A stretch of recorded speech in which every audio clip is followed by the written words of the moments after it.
Recently on Cosmic Disclosure, I described information that I'd received in a couple of briefings. And the information, the way it was conveyed was confusing because I also was confused. I have been trying to understand the cycles of the sun and the context of the conversation I heard it in.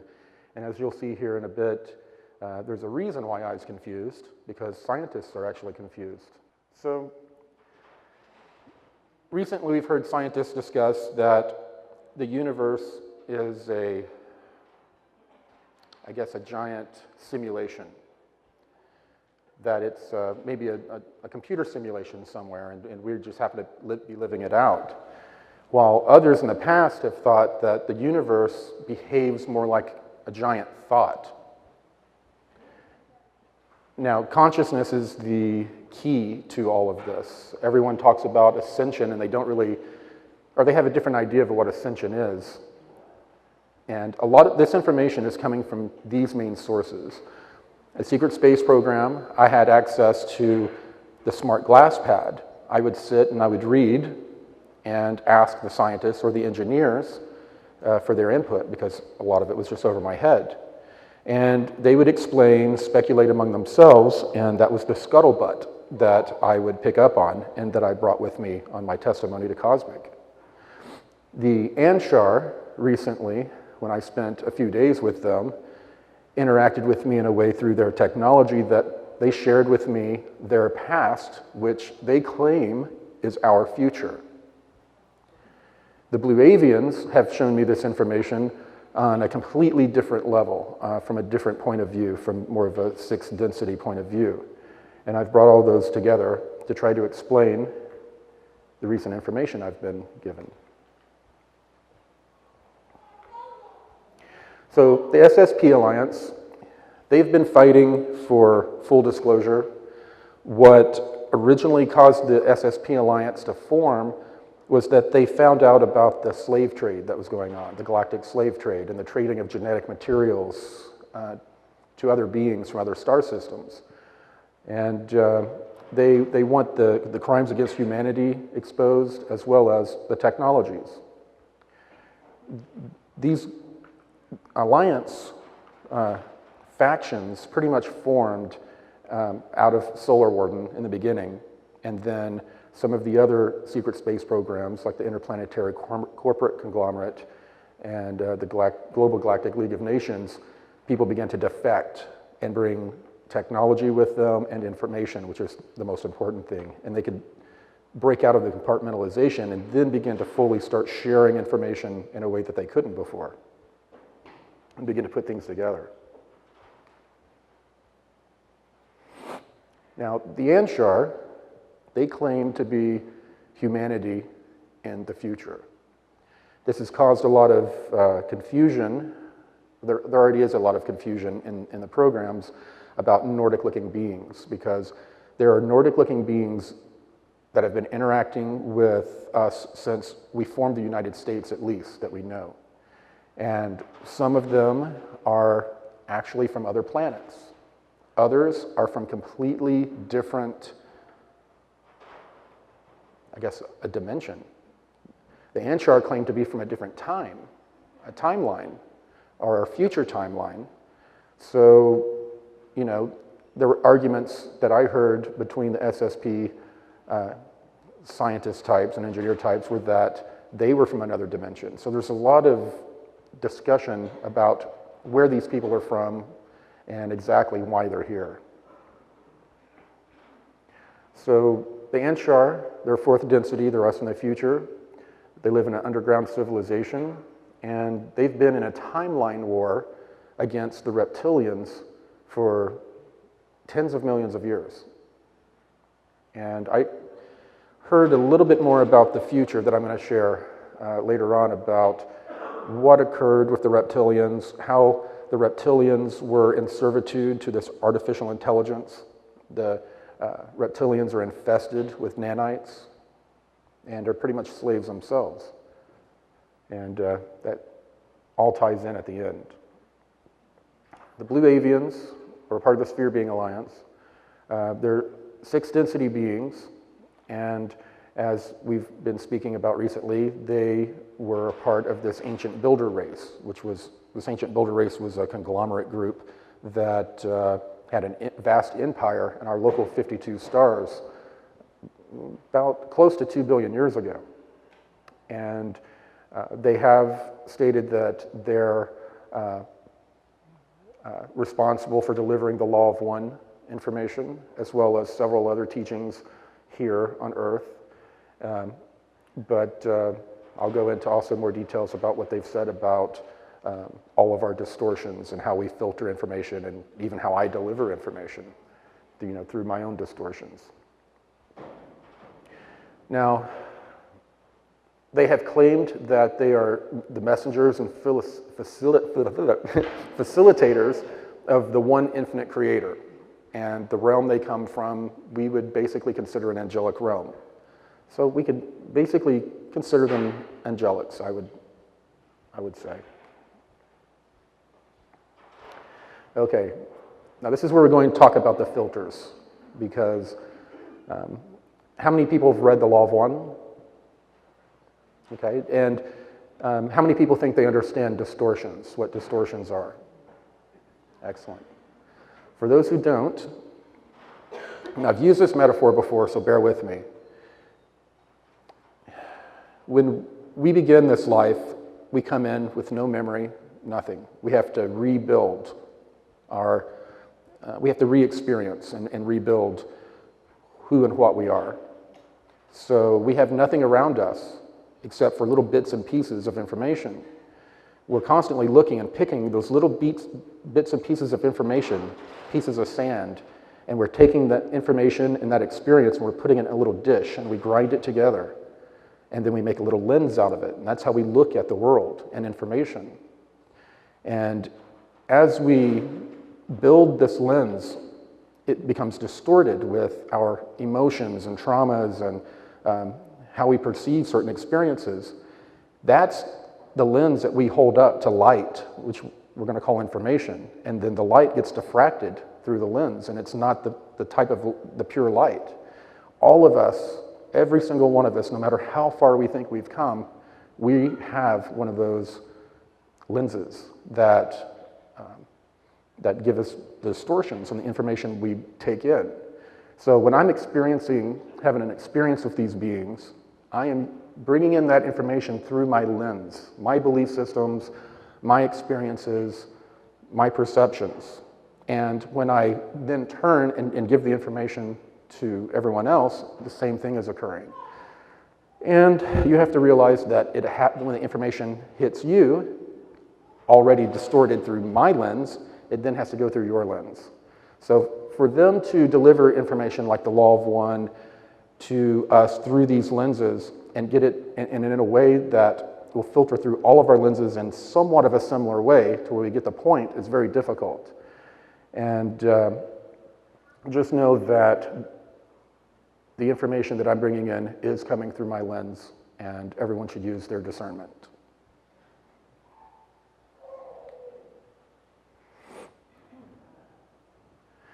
And also, some of this information can appear to be fearful, and the minute I talk about Ascension, people say I'm spraying hopium everywhere, or if I talk about solar flash, it's fear porn. So that's it's all the energy we feed into it. It is really all that matters. So we're going to be talking about full disclosure, the solar event. Is our future the Anshar's past? And of course, Ascension and what it is. So full disclosure, the time of the great revealing. We're coming to a time to where the energetics are going to create an atmosphere to where we're not going to be able to lie to each other. We're not going to be able to keep secrets from each other. It's already, watch the news. It's very difficult to keep things hidden. In this great time of revealing, I think we're gonna get a lot of truths. It doesn't sound like there's any plan to give us a full disclosure. It's something that we're going to have to fight for, but it's not something that's going to be just handed over to us. So, let's see. So the space program and the programs, they want, as I stated, a full disclosure. They want all the crimes against humanity information revealed, and a part of that is revealing our hidden history, which is quite expansive. The history that we don't know is amazing. Sorry, it's being a little distracted by the noise.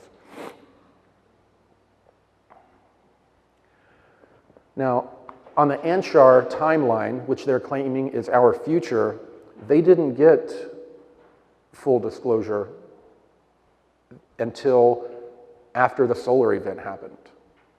What occurred was that the solar event knocked out all of the technologies, and all of our cosmic cousins just appeared in the sky and began to render aid. So it looks like, if we believe that our future is their past, then it could occur simultaneously, full disclosure and first contact. Now, the Blue Avians have always stated, I mean, the point when they wanted me to come out and tell people I was talking to 8-foot tall blue birds, and I was like, no. And they told me that, I said, no one would believe that. But let's see, how many people do we have here? I said, no one will believe that. And they basically told me that it is not important whether or not they believe.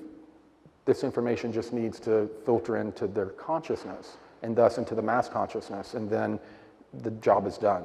It's, we don't need to convince people and argue and debate with them. They're less focused on full disclosure than on ET and technology than they are on us focusing inwardly and beginning to release karmic energy that is holding just about everyone back and anchoring us to third density. I've discussed in the past to where each of our traumas is, and I've discussed how many of us, we have traumas that are holding us back from people. Some of them are dead and gone, and they still have the same power over us as they did when we were a child. When we have that going on, that type of trauma, there are memories that we don't want to relive. So our mind segments them, and it uses a part of your processor. It's constantly doing corralling that memory, making sure it doesn't pop out. And once that trauma is dealt with and that memory is nullified, the energy of that memory, then your brain can use the processor and open it up to work on other things. That's what they're more concerned about us focusing on than us praying to them, reaching out to them. They want us to reach inwardly. That's what, when you bring up disclosure, they always circle you back around to the inner work. Now, unfortunately, the Earth Alliance and a lot of the other groups that sit around in dark rooms and plan out our futures without our input have decided that they're going to trickle information out over the next 20, 50, 100 years, depending on if they have to mitigate any type of disclosures happening from the other side, and just make it a nice, long, prolonged disclosure, because they really, really don't think we can handle it. And I don't think we can handle it either, but I think we have to. It wouldn't be pretty, but it's something we have to do. And of course, full disclosure is the complete antithesis of that. I cannot talk today, I don't know why. And the complete release of crimes against humanity, and the involvement of ETs in our evolution. And pretty much all evolution occurs through stress, if you believe in Darwinism.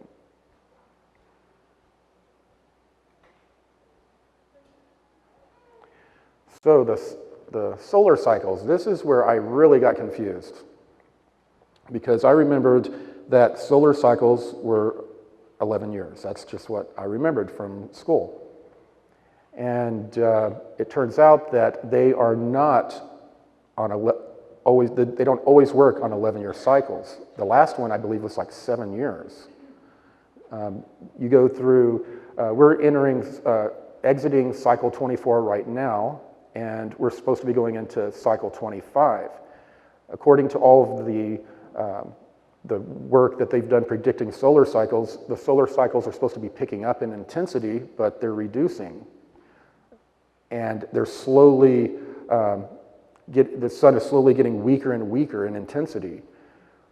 Well, what I was realizing is that each of these cycles really is a pulse. The sun is pulsing. It's always pulsing. So the pulsing has been going on since the sun has existed. Now, the solar minimum date, when I was sitting across from Sigmund and he was giving the briefing, one of the people at the briefing asked Sigmund, have we entered solar minimum? And he didn't answer, and he kept speaking. So I found out later why he didn't answer. It's because you do not know that you have switched into solar minimum for at least 6 months, because they count sunspots, and they'll speculate when solar minimum will occur, but they don't know until about 6 months after it actually does occur, and they can say, okay, we are in solar minimum. And they're predicting that solar minimum will be between 2019 and 2020, this cycle, which, according to Sigmund, he said that if this solar event did not occur at the end of this maximum going into minimum, which I guess is going into 2020, that they did not expect the solar event to occur again until it came out of solar minimum into solar maximum again, when it came back alive. And that could be anywhere from 5-7 years, so there's really no way to predict it. But that does put us right back in the original timeline, pretty much, maybe a little bit past that the Secret Space Program was talking about, the 2018 to the 2023-24 period. So it's still around that period. Pretty much, in thinking that they were all 11-year cycles, I just added 11 years, and it added to the confusion.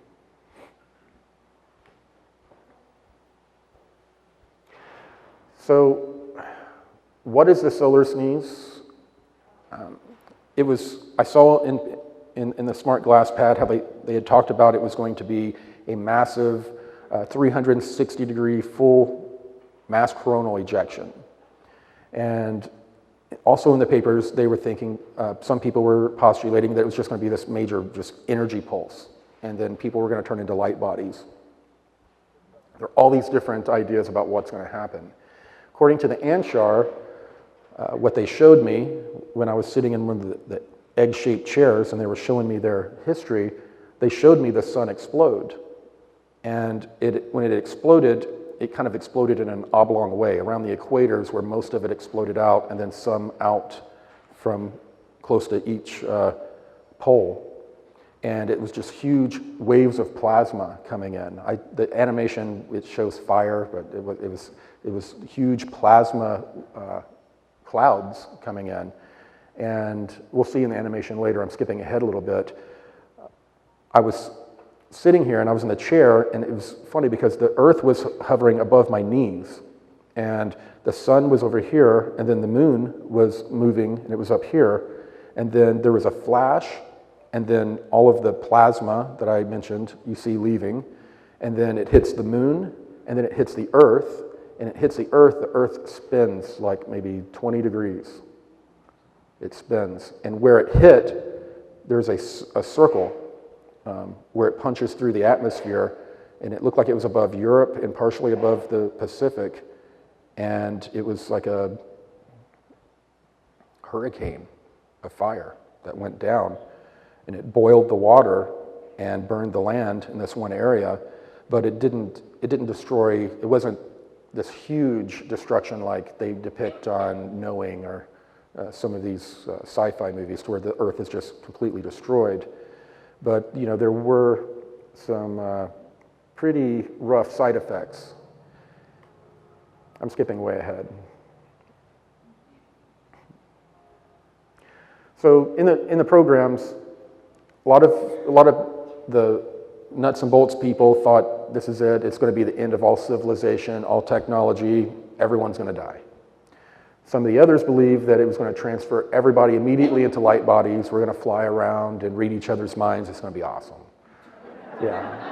And then others believed it was just going to be the start of some golden age somehow. Some were going to try to create a golden age through technology and AI, and the others thought it was going to go the spiritual way. But when it comes down to it, the truth is somewhere in between.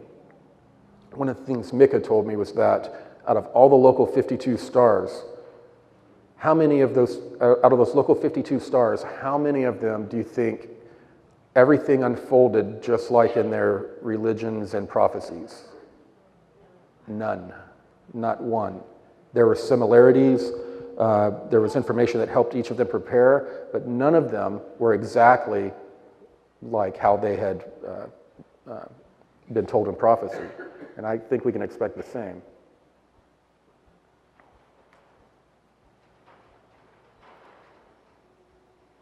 So the Anshar, as I just stated what they showed me with the explosion, but when the solar explosion occurred and the energy and plasma interacted with the Earth, there was loss of life, but what occurred was immediately after that, our cosmic cousins came in and rendered aid. So the state of, I'm going to get much more in depth about this later on, but the state of humanity, I think, is what a lot of people are curious about. There was a kind of a split in the way people reacted after this catastrophe and upgrade. The people, I guess like us, that have been preparing and doing the work, we go through trauma, we have to go through a rescue ourselves, but we come out of it with a completely different understanding. This consciousness is this ascension is a consciousness shift. And when our consciousness goes through this shift, we see everything from a completely different way. All of our problems we see from different angles. We connect with each other in a different way because we start to understand oneness, how we are all one, and how we can communicate easier when you understand the full concept of oneness. And then we begin to kind of pull together and assist each other and work with the non-terrestrials. The vast majority of the population who had been asleep and not doing the work had a very rough time. Once they found out about the 22 genetic programs, they were told that they were being handed over the right to control their own genetics, they rebelled. They pretty much rebelled. They began to mix all of their genetics together. All races began to mix together. They began to hack their genetics, giving themselves like green eyes or purple hair or whatever, And they didn't understand until generations later, this is like generations going on, that the first genetic farmers that came in had genetically tinkered with them to a point where if they started to fully mix their DNA and hack certain parts of their DNA, that these horrible genetic diseases would occur. And even though we've been given all of this new technology from the surviving space program and these ETs, we don't understand what's going on. And eventually we reject the ETs. We're very, not us, but the portion of humanity that doesn't do well during the transition, they're very distrusting of ETs for a number of generations. And eventually when they have this genetic disease, they have to call in the ETs for help. And then the ETs come in and assist them, and then they begin to open up to the ETs, and their consciousness begins to catch up to the rest, and after a number of generations, the consciousness gets to a point to where everyone is pretty much caught up. Mass consciousness is on this one kind of vibe. And then at that point, we begin to feel other groups, like we discover the Anshar deep in the earth. And then the Anshar come and visit us at that point, openly. And then it's very hard to describe about how timelines just kind of collapse together. Our present and their future just kind of comes together. When they're openly contacting us and they have technology 20 million years in the future, all of a sudden now we're 20 million years in the future if we meld with them. So that's a massive jump that can occur. And that massive jump causes another massive jump in consciousness. And this consciousness renaissance we go through is pretty crazy, but it does happen over generations, according to the Anshar and their past. The Blue Avians have always stated that this was just a natural cycle. It was not, it wasn't that things just got so bad here that all the angelics got together and said, okay, enough is enough. It was just a natural part of how the cosmic machine works. This would cause not only a consciousness expansion, but the energetics were going to cause our DNA to change in vibration and other strands become more energetically available to us. And that helps us with that helps us with the spiritual side, more bandwidth, energy bandwidth. Now, on the timeline that the Blue Avians showed me, they did show me the buildup of, as the sun got, more of the energy was feeding through the sun, the earth begins to heat up from the inside, from the energy from the sun, and volcanoes begin to get much more active. And then the storms become more and more powerful, more and more energetic. And these are all just signs of the energetics building up in our solar system. One of the major things they said to watch for is when volcanoes start erupting all around the world. But what was interesting about the meteor is that it was shown to me that because of the energetics, the electrical charge of the Earth is changing, and it's affecting the way things are attracted to it. So some more debris is being pulled towards the Earth. And one of them was a meteor that was pulled in over the Pacific Ocean, exploded pretty high up in the atmosphere and sent a shock wave and caused a tsunami. Not a super devastating one, but a tsunami. And that just seemed to be some sort of a marker. It was after a lot of this was shown to me in dreams and through technology that I decided to move my family to Colorado. Yeah, nice. It's one of the safe zones that they showed me.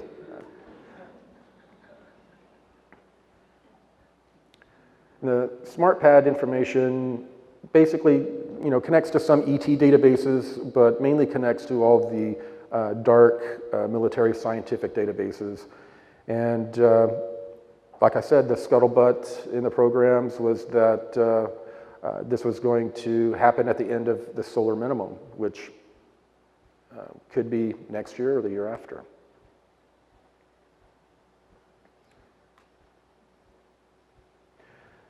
So, I bet if we talk to 5 different people in here, we would get 5 different answers on what Ascension is. And you know what? We won't know until the time, will we?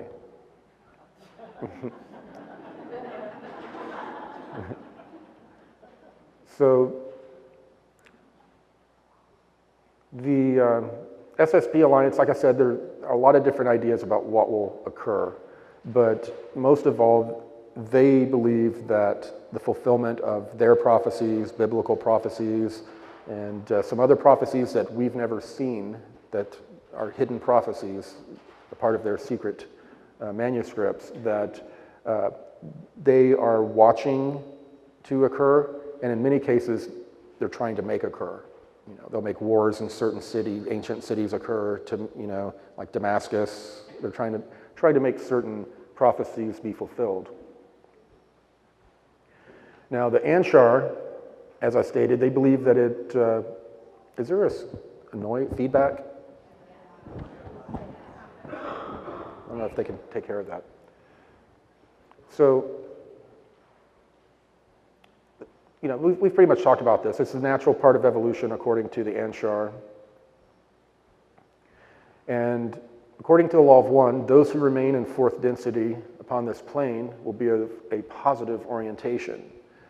So it appears that I think that a major part of the negativity being removed from our solar system is going to be the AI. The AI seems to be the biggest problem in the universe. No matter how advanced beings are, they seem to be wrestling with AI in one way or another.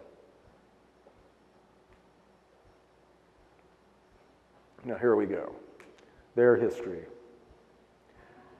All right.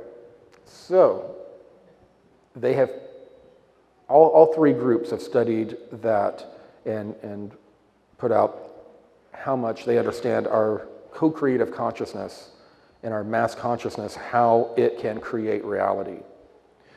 So the question that was asked, and it's a good question, by Sigmund. Sigmund does not trust the Anshar or the Nordics or any of the groups.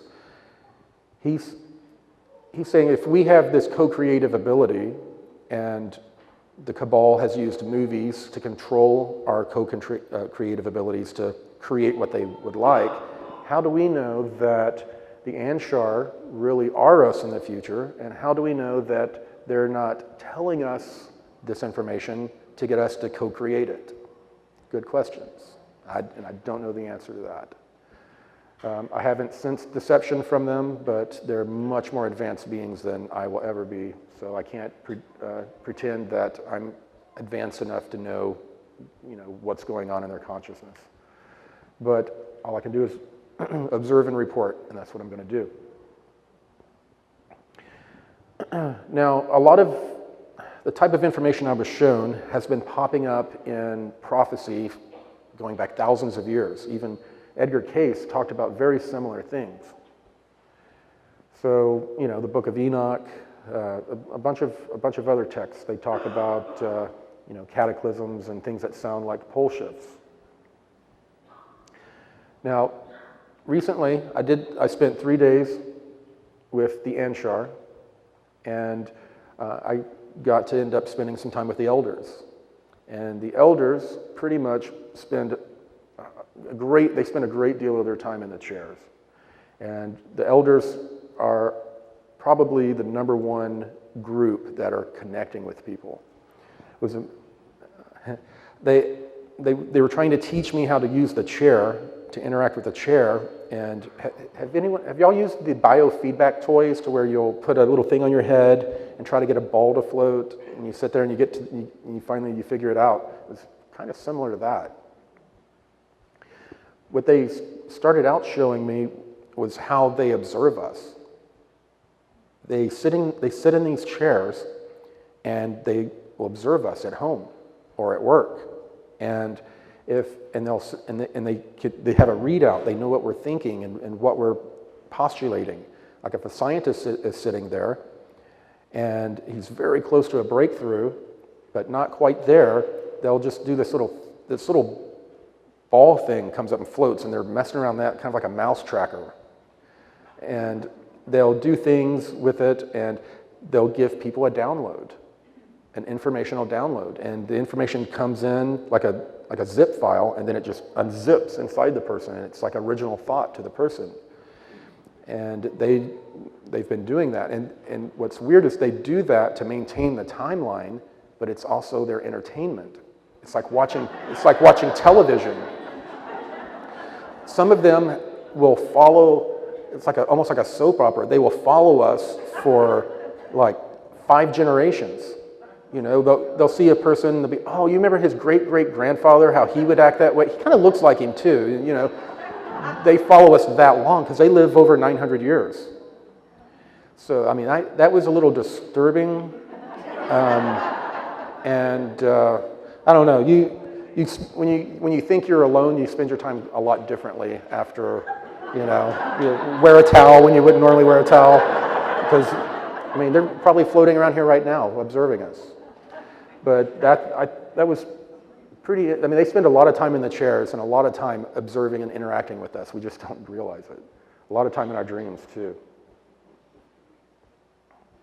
So once I finally got to a point to where they didn't have to spend all their energy helping me use the chair, and I could use it somewhat on my own, I started interacting with this one elder in particular. And Elil, he was almost 1,000 years old, and he spends almost all of his time in these chairs interacting and observing humanity. And they also observe other beings. They can they can sit in a chair, and if they want to know what's going on, like if the reptilians are having a meeting, they're there, just like they would do with us. And I don't think there's any real way of keeping them out. It's pretty amazing. So let's see. So I discussed the huge plasma hurricane. A lot of there was disturbing visuals that came along. You know, people bobbing around in the water like dead fish, and just horrible visuals. A lot of sea life dead, burned, like it had been boiled. But it was a small portion. It wasn't the whole Earth. It wasn't like I was expecting. It was a smaller local event. Now, when the Earth is knocked off its axis, there were some major tsunamis, nearly a mile high. And what land wasn't encroached upon by those tsunamis was then hit really hard by winds. The tsunamis pushed the air. And so if a tsunami is traveling near the speed of sound, if it's like 600 or 700 miles per hour, the air is being pushed as well. So there are this air blast just blasts across, and areas that are not in safe zones had a pretty rough time. And there's the simulation again. You see that little swirl of where that's supposed to be the...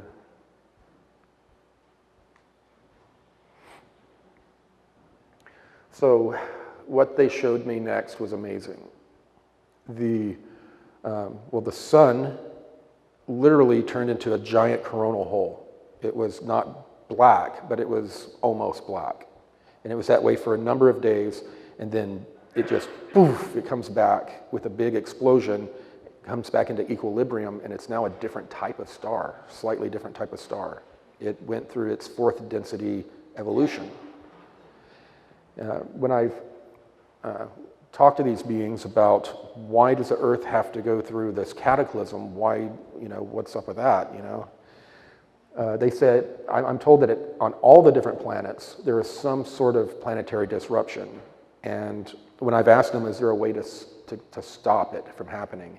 And they asked me, who are you to interfere with the transition of a planet going into fourth density?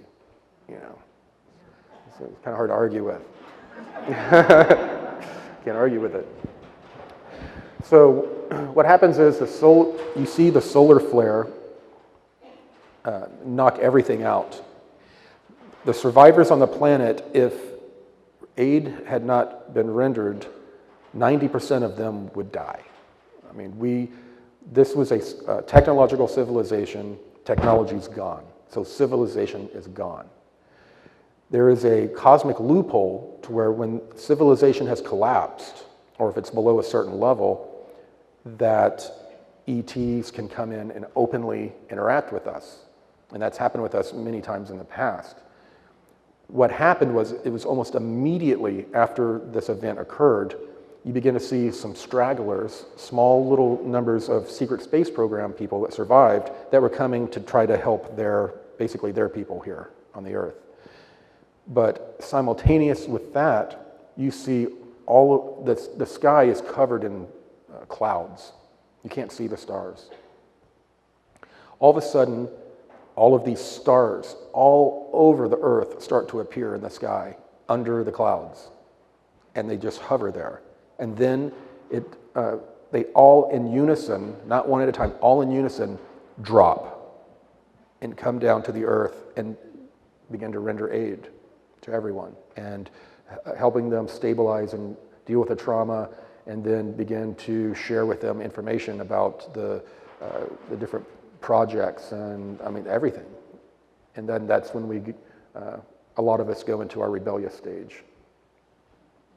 And one of the other things that I found interesting was that even the Anshar are born and die and still go through the karmic cycle. So a lot of us that are expecting a flash to happen in the sky and then there's no more suffering, there's no more death. Apparently many generations of us still have to go through this karmic cycle, and allow for the full all of the consciousness to catch up. It's a process. It's not what I was taught when I was a little kid by my granddad, but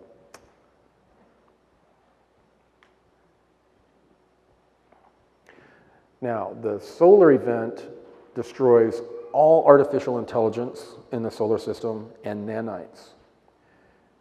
What, according to the Anshar, is going to be curious is how we respond to all of a sudden seeing bewildered grays and reptilians walking around having no idea what's going on or any memory or understanding of why they behaved the way they had. I mean, these beings will basically be blank slates.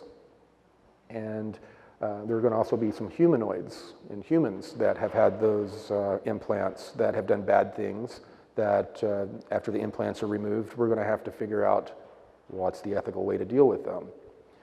A lot of how we deal with this information pivots us into the type of reality we're going to have next, because a lot of disturbing things are going to be revealed to humanity. Humanity's already going to be very ticked off, and to find out that truly they had been slaves and genetic experiments, it's going to be a rough time. But for about 1,000 years, we're in this energetic field that prevents any type of AI, prevents these negative Orion groups from coming back in, and it's an energy field that is maintained somehow by these sixth density and higher beings. I don't fully understand how. They've tried to show me. I don't have the ability to comprehend.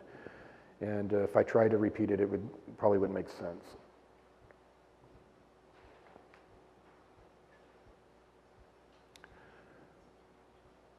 So, the number one takeaway, I guess, going back to the 1930s, whether they channeled or reported actual face-to-face encounters, everyone who has had an ET experience, and an in-depth one, they usually report that the ETs want two things: us to work on disclosure, revealing suppressed technologies, the existence of ETs, very important. And second is to grow spiritually, or to expand your consciousness. And that's something that we're working on both sides of. We're trying to get as many groups as we can together to unite and begin to do demonstrations. We're talking about doing red pill parties, to where you can invite people over and find different ways to wake them up. And that's all great, but the number one thing that needs to be done, basically the Blue Avians, stated before they left as well, is that we have to start healing the trauma. This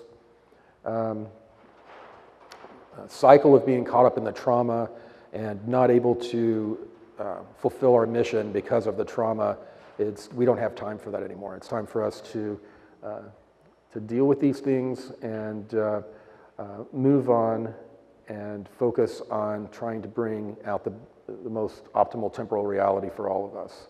I think that just about everyone in this room is most likely a starseed. They felt called to be here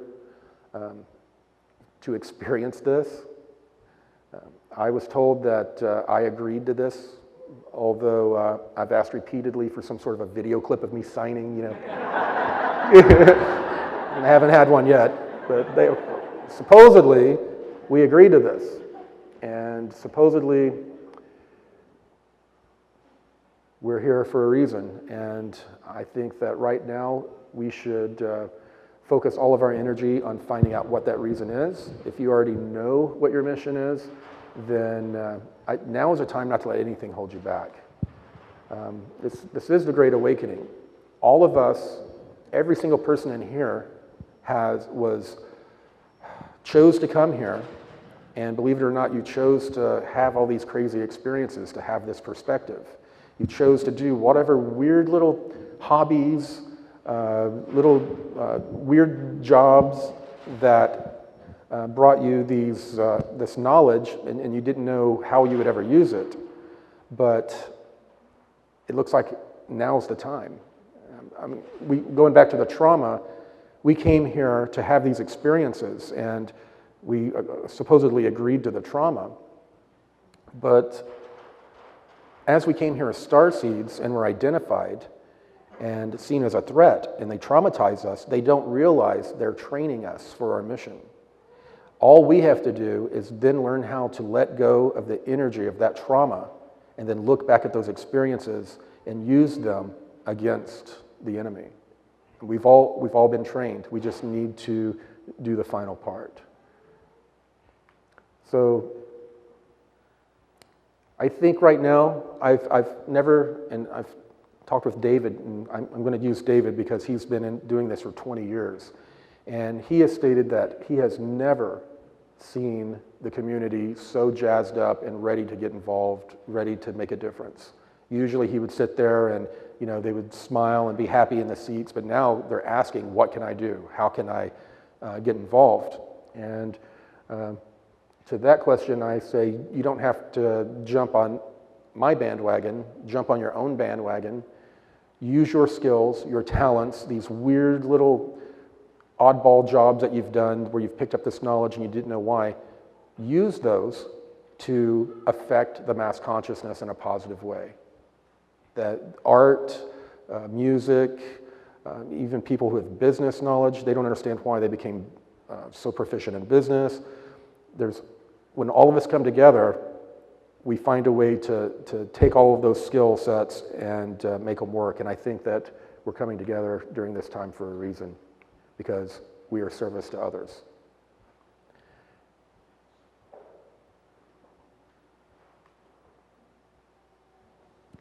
So, what do you do?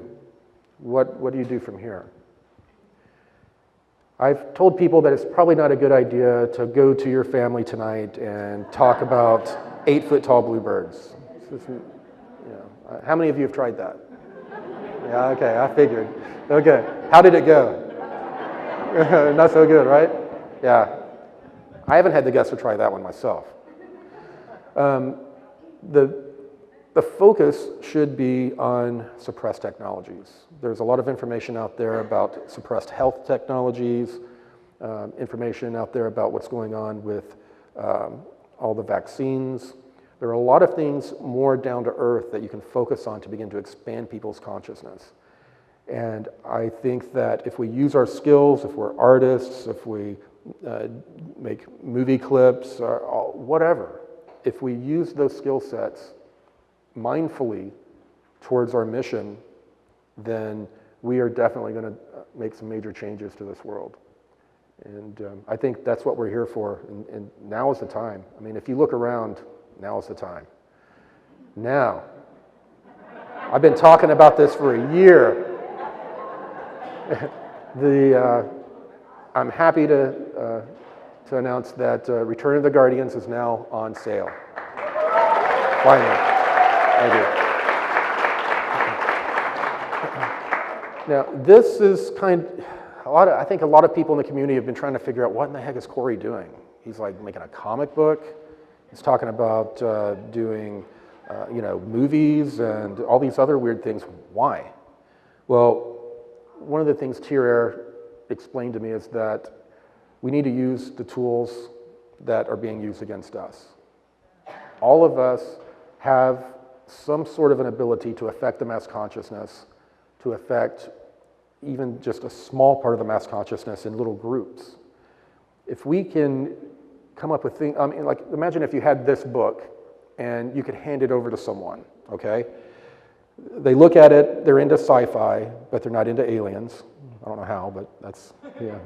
Sci-fi people are primed for this.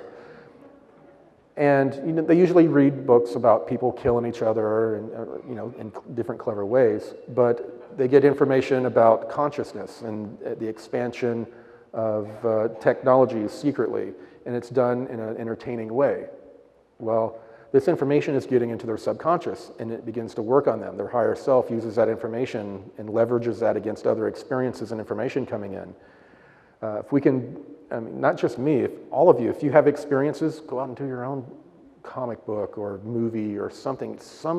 Find a way to use your creativity and the abilities that you came here with to affect the mass consciousness. That's what I hope most people leave here with. And also, buy my comic book. And of course, in August, how many people here went to Eclipse of Disclosure? A few? Yeah, it was an awesome event, a very family-oriented event. We're going to have another one. It's going to be in Colorado this time, Loveland, Dimensions of Disclosure. As you can see, we're having some big speakers, and there's going to be camping and a major family environment. That's what we try to encourage in our our festivals, is to people to be able to bring their kids. So we're looking forward to that. And of course, I've got a very large group of artists that help me put together these presentations. These, I would not be able to do anything like the production value that my team brings, and I really appreciate it because they mostly do it free of charge.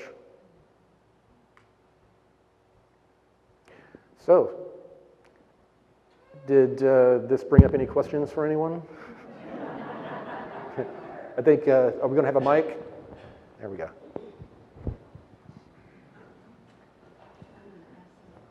I can't really see people very well because of the light. So, just as people raise their hand, just go to people as they raise their hand. I can't really see.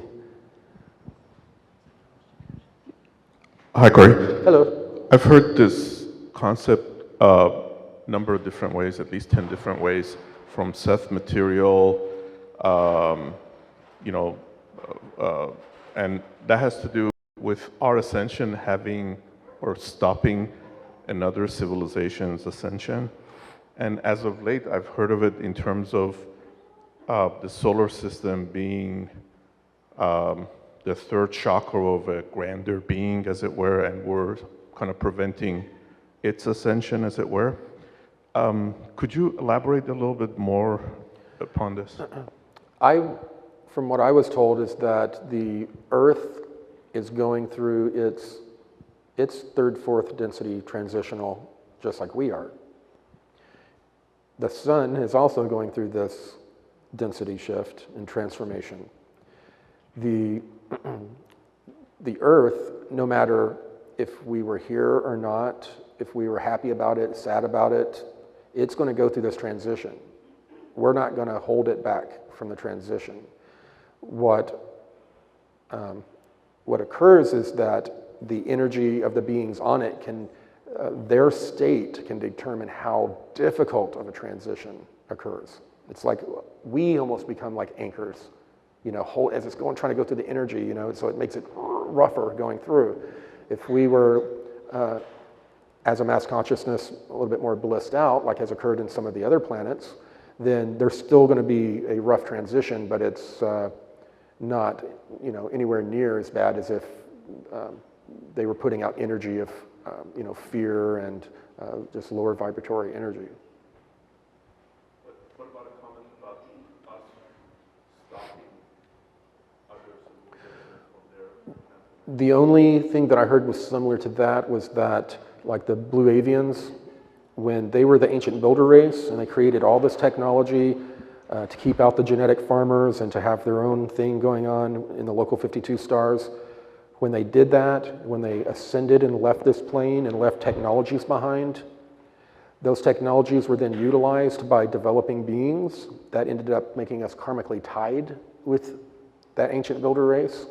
So they were only able to get a certain distance in their ascension level before we started acting like a parachute. They couldn't go any further because of karmic ties that they had back to us, including over the last couple thousand years when they've delivered information hoping that we would take it and learn from it. Instead, we make religions out of it and control systems. But I hope that answers your question. Hi, Corey. My name is Tanya Tays. I want to say hello to you. Hello.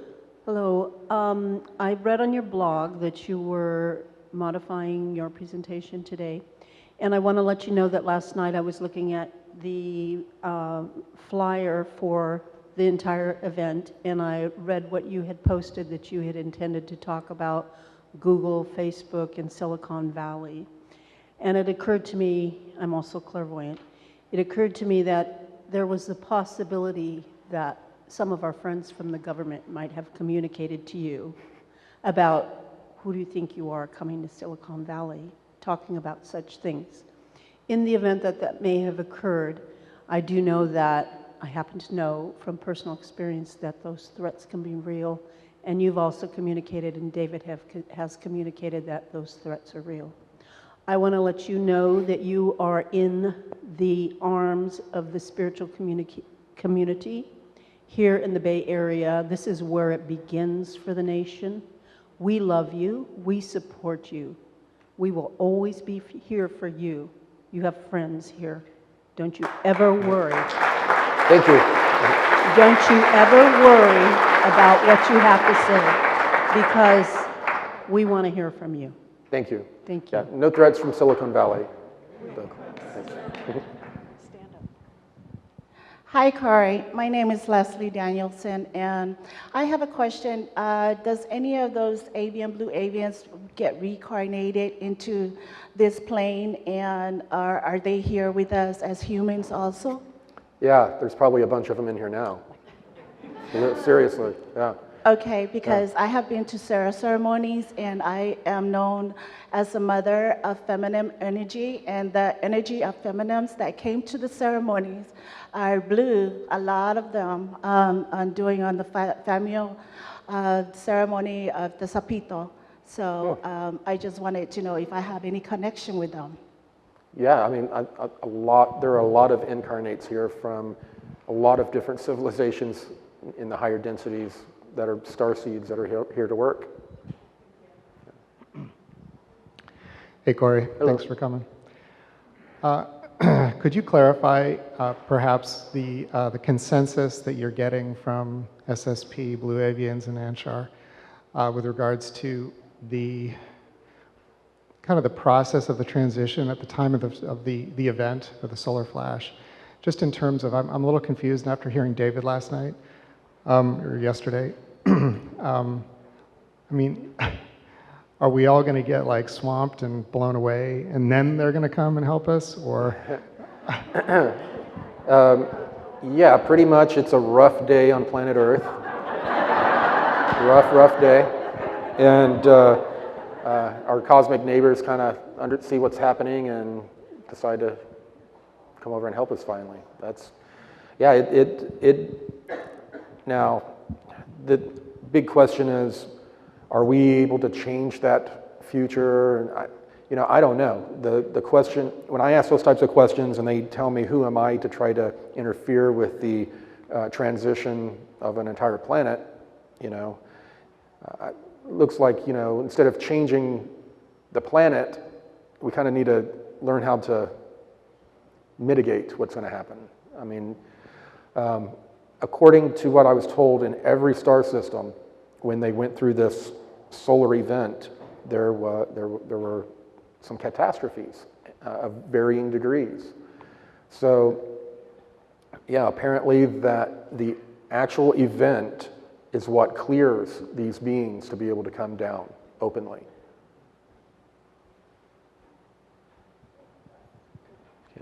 Thank you.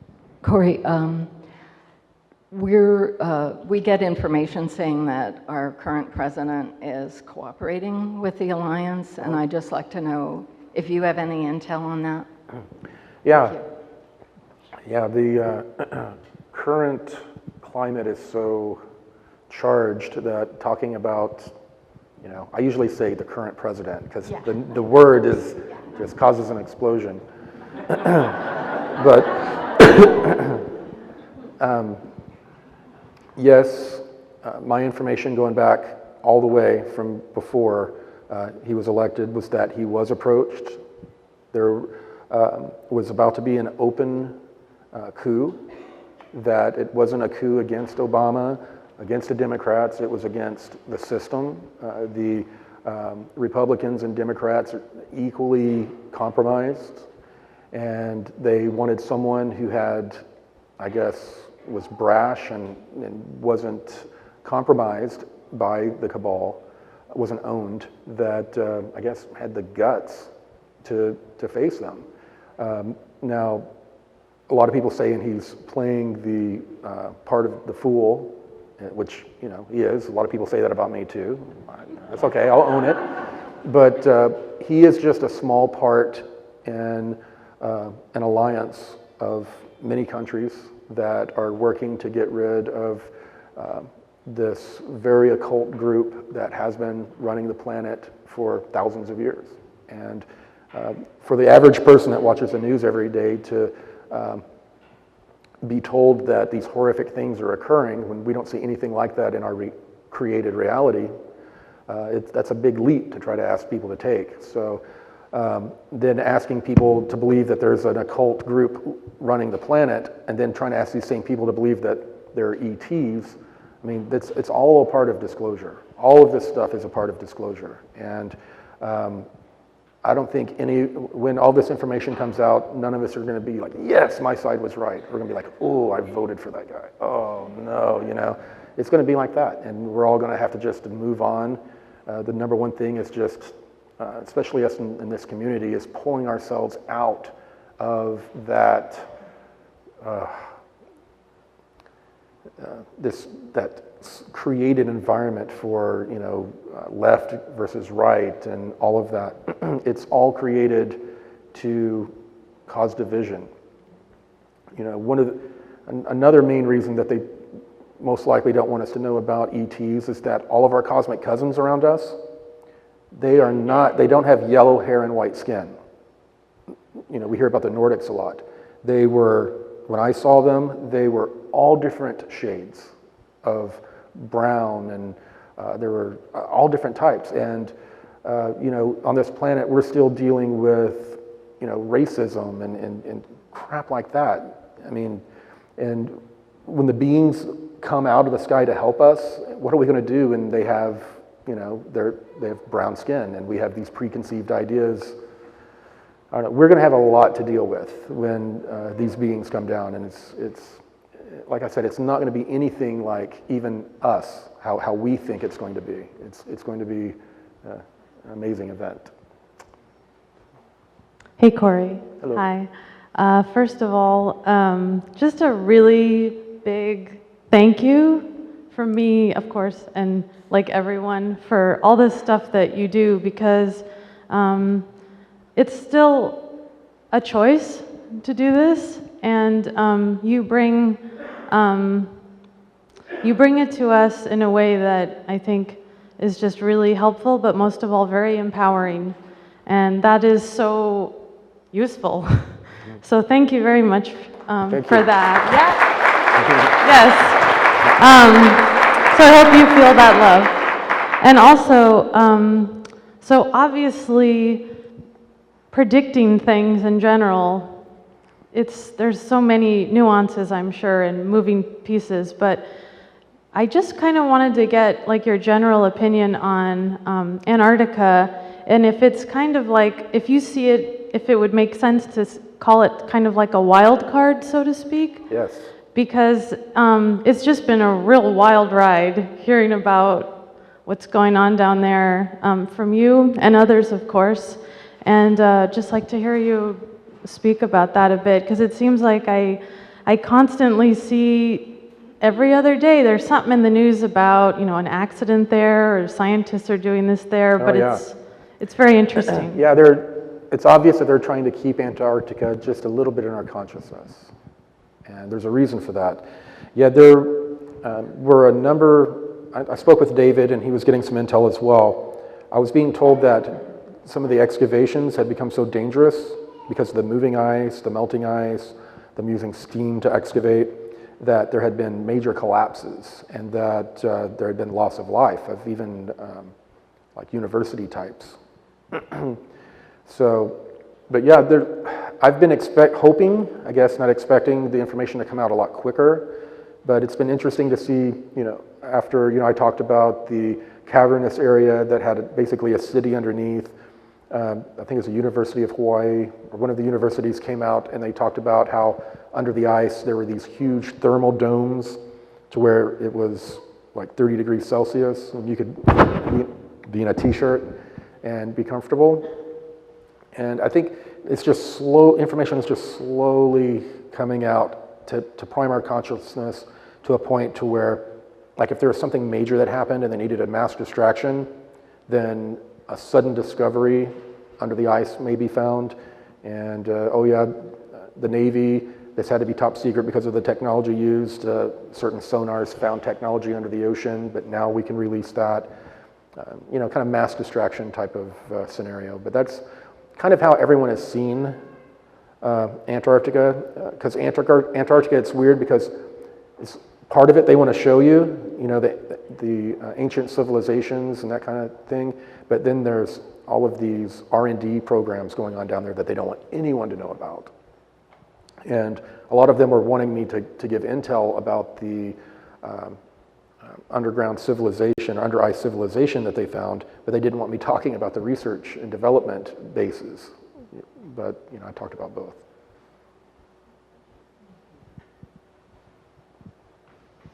Hi, Corey. A little bit nervous.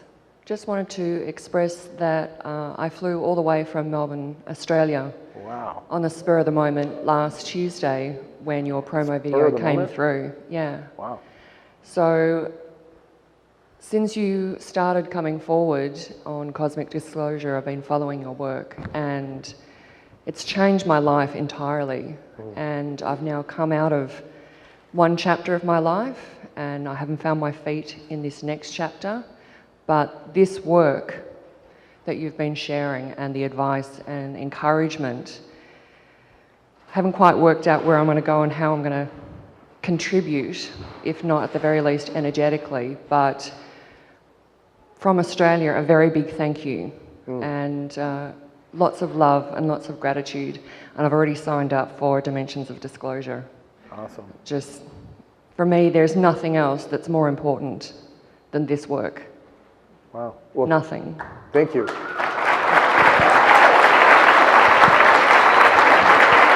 As long as I could remember, I've been interested in what I call this cosmic totem pole, and I always wondered, from your perspective, you're the only one I know who's been talking to beings.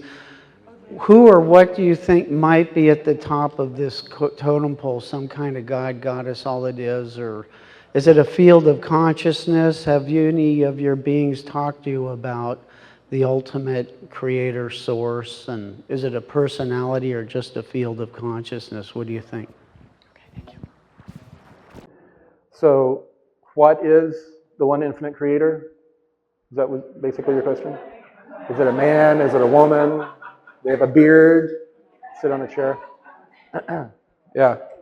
I talked about this on Jimmy Church the other night. Now, oneness is the most important concept to understand.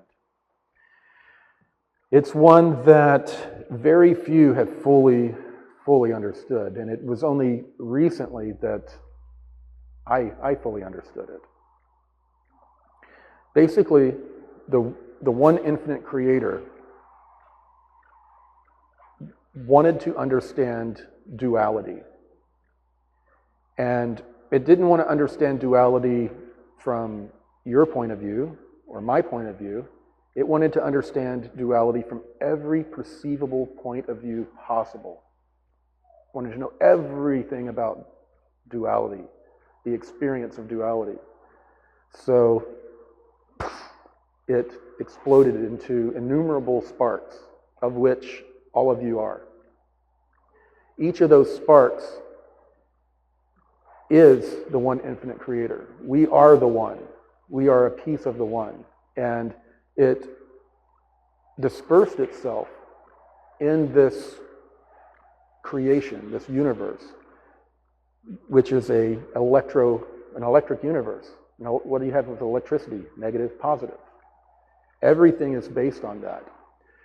So when we begin to understand that we are one, I am you, you are me, time doesn't matter, it's just the experience. So therefore, you can begin to begin to work on traumas. You can fully understand if we are one, I'm the victim, I'm the perpetrator, I'm the enabler, I'm the witness, I'm all of those. We are all the one infinite creator having this simultaneous experience to understand duality. And when I understand that I am the perpetrator, I am the victim, then you begin to understand how to use skills of, if you have a trauma, you go back to that time period and you re-experience that trauma, and then you re-experience it as the perpetrator and as a witness, and then as a disembodied witness in the room. And the energy of that trauma begins to leave because you realize we are one. And people ask the question, after the flash, when do we start becoming telepathic and communicating with each other? Well, the biggest part of that expansion of consciousness is we understand oneness. We understand we are one. If I wanted to write fully understanding that, it's the basis of shape-shifting the Native Americans would do. My grandfather would teach me with our dog sitting close by. He would say, okay, we are all that same energy, that same spark. Picture yourself laying on the floor where the dog is, looking up at us. And I would picture everything in that room from that perspective. Match the breathing of the dog. Match the heartbeat of what you perceive the dog is feeling. Basically profile, know of that dog's personality, take in what you know of that personality about what they're most likely feeling and thinking at the moment. And then you begin to have a bi-local feeling. You become that dog because you are one. That happens on a level to where we start understanding each other's thoughts, feelings, on a level that we can't even perceive of right now. When we fully understand oneness, that we all are that one spark, that one infinite creator, not one of us is having a more special experience than the other. To the one infinite creator, the way each of us, we look in the mirror, we all have those insecurities, we see the little things that no one else sees, we go through that experience as an agent, a reflection of the one infinite creator. And when we fully understand and embrace that, we begin to have a lot of these superpowers that we're talking about. But the number one superpower is beginning to understand the true nature of what we are. And if we are a piece of the one, and the one created all of this, then we have the same creative abilities that we're kept ignorant of by those who want to control us and use those abilities. So that's probably one of the number one things I want to leave people with, is trying to fully understand, go into meditation, really trying to understand oneness and asking the one to help you understand what oneness is, because that's what allows you to connect with everyone and everything else. Oh, okay. Jared Bryant. My question is wondering if you'd had a chance to see the remote viewing data from Technical Intuition about the entity named Ra, and specifically about Ra's use of sound and energy to sort of lull you into a state of mind. And I'm just wondering if that's your direct experience during these sessions, and what you think about the remote viewing data, which for me, by the way, really substantiates all of your story. And I'll let you speak. So remote viewers, they're pulling this information out of the ether, and it still has to go through their lens. So if they have a Judeo-Christian background, then the information is going to be pulled through that lens. The information that they were pulling in that remote viewing session was very interesting, but I could see how, it had to do with the person's perception. If they think, like he was saying that the Blue Avians look down at us like we're plants or something like that, that is that person's point of view based on what they saw. If you have a 6th density being that has a 6th density consciousness, and you have a 3rd density consciousness trying to connect with it and relay information back, it's not going to work. I mean, there's no base of reference between those two densities. So he's going to use his lens, his experiences to describe what he's experiencing, which is literally beyond the density that he's in. So I thought it was very interesting information. The fact that they, did ping and connect with the Blue Avians was interesting, but you got to take, that information is subjective.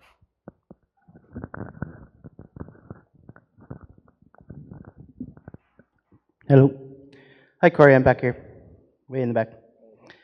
And hi, everybody. We're one. I want to take us back to, you were just talking about oneness, but I came here today with this question, listening to your material. So there's this conflict in the ideas for me in terms of the solar flash, the solar sneeze happening, the ascension happening at that time, and then this idea, or the idea of this prolonged disclosure, and it seems kind of pointless if this event is going to happen and awaken everyone. And what it is making me think of is, the level of anger that's, the potential level of anger that is available through these events. Are the agencies that are wanting to have this long-term disclosure kind of trying to hide out behind their own crimes of sort of, we as humans forget very quickly? And so, yeah, the plan all along was to, they knew that at some point there was going to be a big event, geological, solar, whatever type of event, and that they most likely would go underground according to their beliefs, wait out, civilization, falling, and then come back. That has been their plan all along, and to give us as little as possible to appease us up until that point. They could, us knowing aliens, or they could care less. Right. They're just trying to appease us until, their scenario plays out. So my follow-up to that is, just how do we deal with the forgiveness part of it ourselves? Is the Blue Avians talked about any of that, how we deal with that through this course in forgiveness, not just of ourselves, but these crimes against humanity? Well, the people that have not done the work of working on their traumas from their childhood and, day-to-day traumas, if they haven't worked on those, how in the world are they going to work on such a large trauma? The people that have done the inner work are going to have a rough time, but those who have all of these hair-trigger traumas they're going to go berserk, and it's going to be bad. And we're going to sit back and watch, people flipping over cars and burning, places down. It's just going to be a part of the process. I don't know of a way to really mitigate it, because people have been kept so dumbed down, so asleep, and constantly, daily traumatized by even the media that they watch. So I mean, it's just the state that we're in, and that's what we're going to have to deal with. Hi, Corey. You've talked about galactic slavery. What's going to happen to the people in Mars? Or I don't know much about it. If whatever you've seen, what about their consciousness? Us getting to understand what's happening to them, and them getting freedom, if that's really what hopefully happens. Well, the people that are slaves in places like Mars and a few other places in our solar system that so a lot of them don't even believe the Earth is inhabited anymore. You know, they think that they're it. After this solar event knocks out most of the technologies, and the programs that run that infrastructure will collapse, and the same ETs that are going to render aid to us are going to render aid to everyone in our solar system. So they will have aid rendered to them. Now, there's another aspect of there are some of the people that have been taken into the slave trades and are in other star systems. They've been tagging these people for years. We started doing that back in the programs when I was forced to work in these programs. And at that point, the Alliance had already developed, and they were starting to tag these people so there'd be a way to retrieve them in the future. And supposedly that's what's going to occur, that some of our ET groups are going to go out, retrieve them, some of these people, and bring them to a planet to where they're going to be healed from the traumas, because some of the things that happen to these people off-world are extremely traumatizing, and they're going to have to help a lot of these people, I guess, heal before they're ready to reintegrate with the rest of humanity. Hey, Corey, quick question, or two real quick. I know you mentioned earlier something about safe zone and Colorado being more favorable than perhaps Texas. And the other one is on an individual level, how do the Anshar see the difference between reincarnation and ascension on an individual level? Of what? Reincarnation and an ascension on an individual level, like being embodied or disembodied or something. Right. Well, the Anshar, they live, to be around, 900 to 1,000 years old. And then at the end of that cycle, depending on where they are energetically, they are given the choice to enter back into their reincarnation pool, basically, and come back in as an Anshar kid, or to, when they get to a certain level, then they go to the next density, and they don't, their bodies don't fade out, but at the end of that life, that incarnation no longer occurs within fourth density. The incarnation begins in fifth. Now, how exactly that works in fifth density, procreation and all that, don't ask me. I don't know. Was that, there seemed like more. Okay, what was the question about safe zone? Yeah, you can, I have been shown maps, but they look pretty much exactly like the ones that are on the internet of safe zones, of areas being protected by wind and water, by mountain ranges, and that kind of thing. It was obvious that anywhere living within, several hundred miles of the coast was not a good idea at all. I mean, pretty much everywhere. Hi, my name is Eric, and first of all, I'd like to express my gratitude for you coming forward and sharing this information and bringing it down to an understanding for me.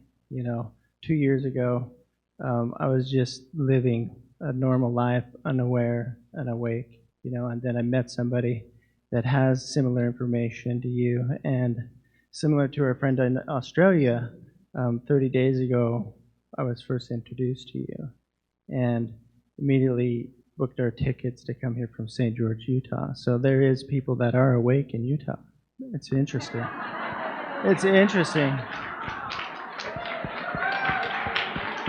So, my question to you is then, when you talked about beings, other species being incarnated as third-dimensional people, have you ever met anyone with their lens removed that can, that is fully aware, that can bring down that information without any interference from the lens? Okay. No. Okay. No, every single one of us has that lens based on our experiences and perceptions. And people like us that will deal with that will actually deal with traumas or put away belief systems that no longer serve us, we are the ones that are constantly adding to and constantly grinding and correcting our lens to try to get the clearest light in as possible. But it's just not possible to have a pure source of light in anymore. I mean, it comes, it all comes through our filters. Even when they approached Carla for the Law of One, the information that came through, they use a lot of like harvest and other type of Christian language. And so, I mean, that just shows you that they have to use our lexicon of words that are available to us, our experiences, they have to use those to communicate to us. And that's what they use to communicate with us, with. And so that is the lens that we have to use. I mean, I don't know if that explains it. Yeah, so even if a person has died and had an NDE and is still here, they still have some kind of a lens to speak to transfer the communication or frequency into the words we're saying. They use that lens to interpret that experience.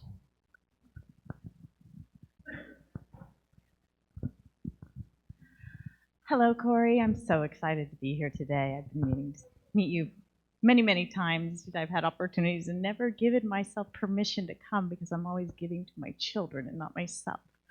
But what I wanted to ask you is, if there are enough people here that are more energetically charged and we are subject to death in this cataclysm, does our energy fall like acupuncture points upon the planet where we fall and help raise the vibration of the place that we're at to mitigate some of the chaos of the people around us who are devolving in?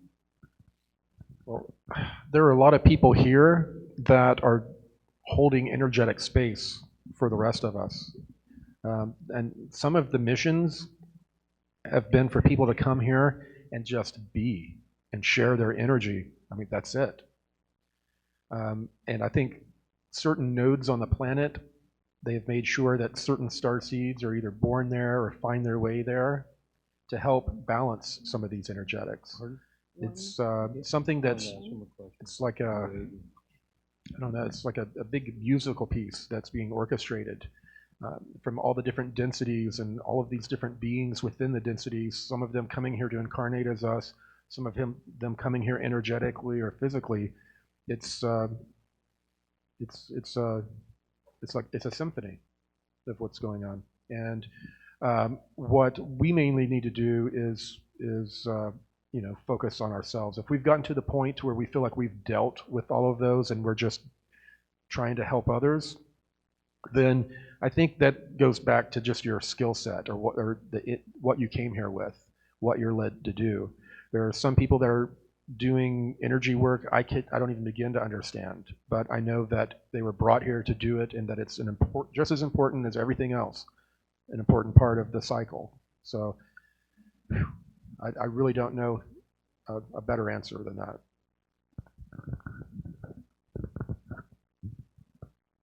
I'm really intrigued with the Blue Avians, and I noticed on the screen that you were showing, and my curiosity came up, how are we, how are we developing our human consciousness interfering with the Blue Avians and their ascension?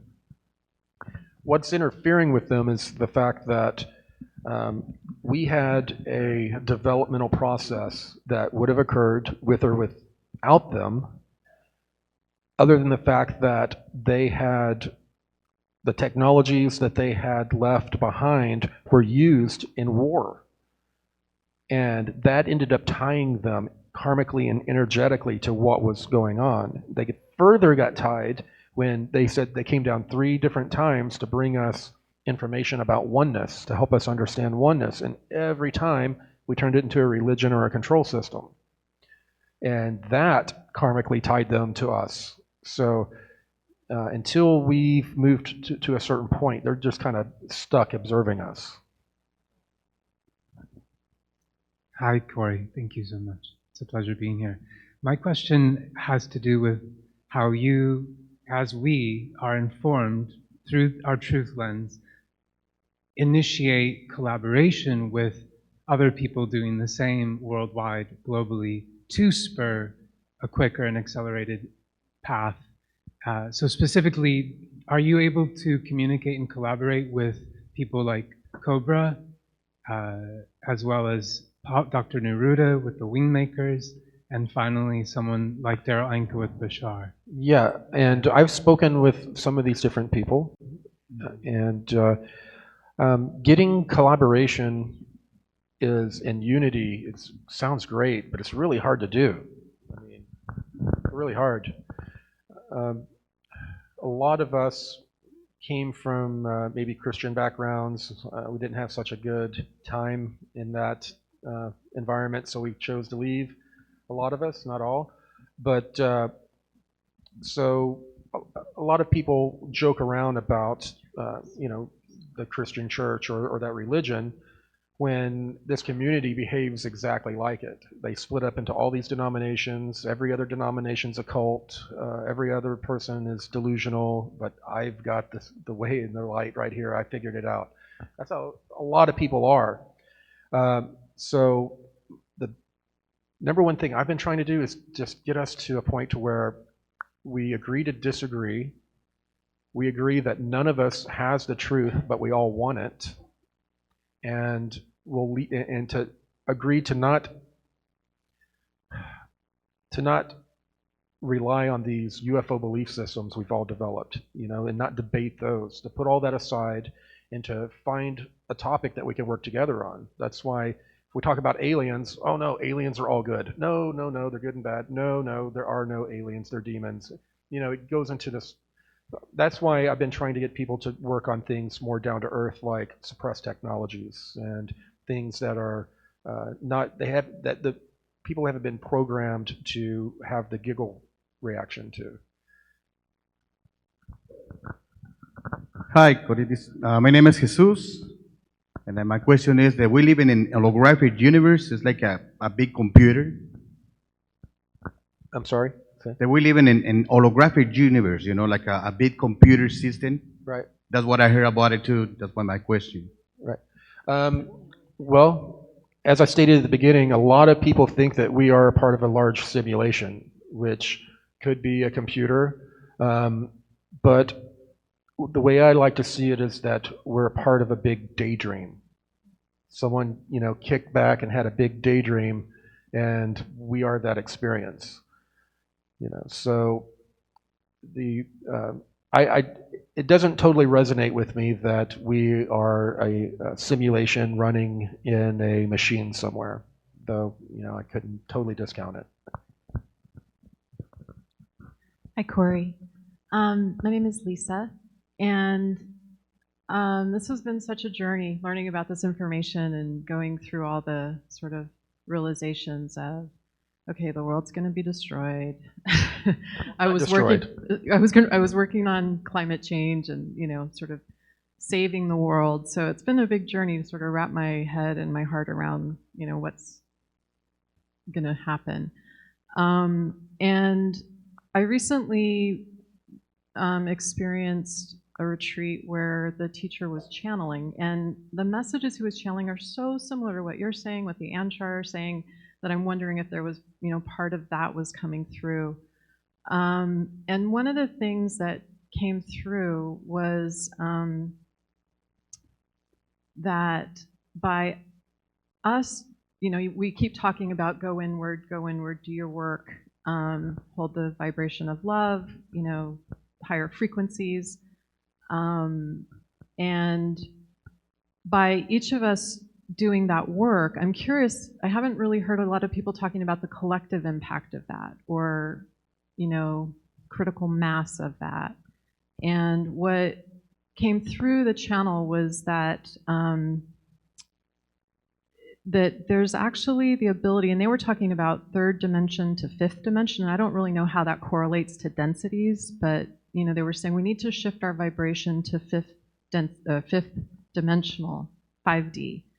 And if we do that, there's actually the ability to influence timelines and outcomes, but I don't know what that would be because it seems like it's a given. It's blowing up. It's, this is happening. But what could happen on a collective level if all of us are doing this work and that scales or spreads? And is there any point in trying to influence timelines or outcomes? What's your take on that? Yeah, I mean, what I said with the other stars in our local cluster is that the transition that the planet had depended on the state of the consciousness of the beings on it. It affected it. So any work that we can do to affect the mass consciousness, yes, it's going to have a direct effect on the experience we have when this transition occurs. So doing the work is still very important up until the very last moment of the flash, because every bit of energy that we put into it counts. And on that, I'm going to have to end it because I know we have someone else coming in to speak, and I need to go to the bathroom. I will.